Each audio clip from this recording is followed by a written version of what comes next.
1984 সালের 23 অগাস্ট আজকের দিনে এই এডিসি দিবসের প্রতিষ্ঠা করেছিলেন। ওনার যে স্বপ্ন ছিল এডিসিকে নিয়ে, আজকের ডেটে বর্তমান সময়ে তা কতটুকু বাস্তবায়িত হয়েছে তা আপনারা ভালোভাবে বুঝছেন। বিগত দিনে বামফ্রন্ট সরকার এবং বর্তমানে বিজেপি সরকারের যেসব উন্নয়নের নমুনা সারা রাজ্যে এবং দেশে চলছে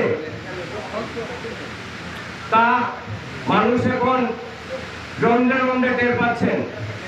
প্রতিটা ক্ষেত্রে ওনাদের বিফলতা এখন সম্মুখে আসছে। শিক্ষাক্ষেত্রে বলুন, স্বাস্থ্য পরিষেবা বলুন, রাস্তাঘাট বলুন, দ্রব্যমূল্য বলুন, সব ক্ষেত্রে ওনাদের এখন বিফলতা জনসম্মুখে আসছে। সারা বিশ্বে গিয়ে দামামা বাজাচ্ছেন যে ভারতের ডেভেলপমেন্ট হচ্ছে। ডেভেলপমেন্ট কোথায়?